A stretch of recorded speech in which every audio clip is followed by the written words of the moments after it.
In today's class, we will just going to have a continuation of last class topic, that is wearable cardiac monitors for early detection of arrhythmia. So in this class, we are just going to have what are the basic components which is being involved in design of wearables. Okay, so here we were focused more into wearables of cardiac monitors. So in this aspect, first we have to select the components, that is ECG monitor, or you can say ECG sensor.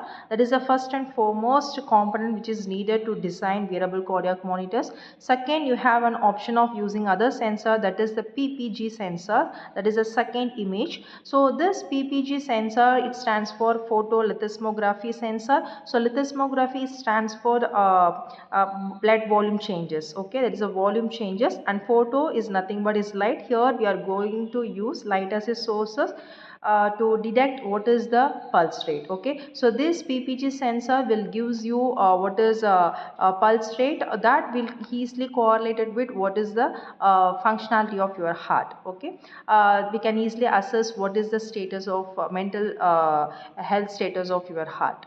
And third component we can see, that is the bioimpedance sensor, that is the third image. So bioimpedance sensor, this is a sensor which will look for the resistance property. Okay, so impedance is nothing but is a kind of resistance. Yeah, based on the resistance, here we can easily assess what is the functionality of the heart.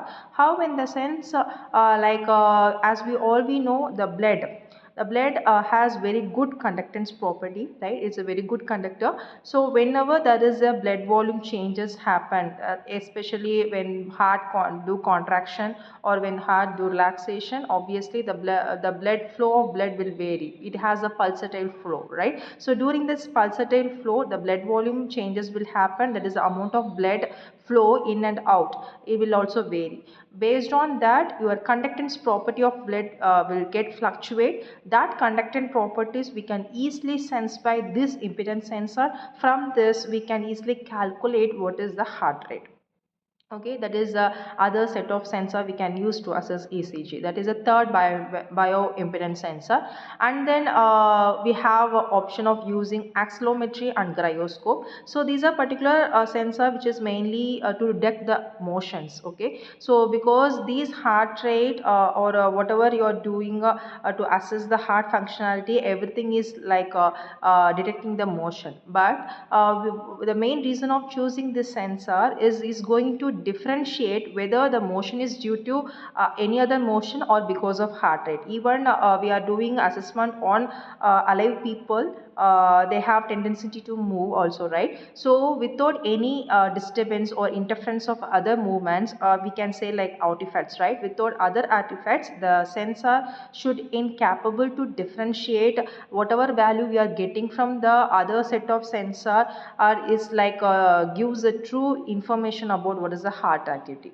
This so that this accelerometer gyroscope is going to help in that aspect, in that point of view, to differentiate the motion, heart rate motion, to other set of motions. So that is the main use of using this accelerometry and gyroscope in this area.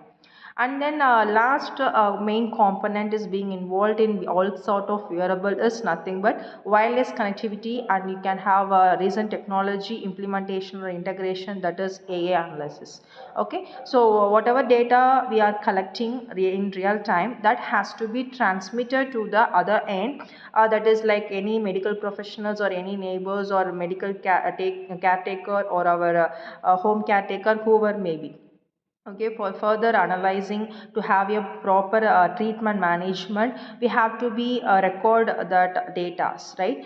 So that we have an option of using wireless connectivity technology. Here we can go with the Wi-Fi, or we can use integration of IoT and so on. So in this way we can easily have tracking of particular patient who needs 24/7 monitoring or surveillance of doctors. Okay, so that can doctors on other hand, they can easily visualize the medical reports of that people also, to have a for proper management or proper treatment. Okay, so that is the main thing we can use, the that is one of the main component, that is wireless connectivity. And last is the AI analysis. This is very very important. The AI analysis, what it will do in the sense is going to analyze the patient data, whatever it's being acquiring. Okay, whatever it is going to collect from the patient is going to do have analysis. As at last it will give the result, like whether the patient is in normal level or in abnormal level or in border level, and so kind of classification or category we can do it with the integration of AI. So whatever wearables you take, these are the major different types of sensor we can incorporate, under recent technology like AI we can integrate, and with additional wireless connectivity, to have a very good design of wearables cardiac monitors. Okay, so for the main thing we have to focus is sensors, and then motion artifacts different sense, differentiate, we have to do it, that for that we need a motion sensor, and then wireless connectivity and integration of AI. These are going to be the basic components of wearables. So let's have just what is the workflow of these wearables. Okay, so let's start with signal acquisition. That is the main important that we are going to collect by means of different sort of sensor that we have discussed in previous slide. So from which we can easily acquire the data. That is, we can easily collect the signals. That is going to be the raw signal with the so much mixture of other noise also will be there. So these raw data next we have to be processed in such a way to have to extract only the targeted signal and eliminate other noise signal. That has to be done by with the help of signal processing techniques. And then from this original data, once it's been captured from signal processing technique, then we will feed to the data analysis. So here comes the role of AI part. So AI, artificial intelligence or machine learning, so that will do the analysis, that easily segregate whether the given data is in under normal or in under abnormal. So these kind of data analysis will we will do it in next step of signal processing. And then once everything is made, then we have to transmit the data by via wireless communication.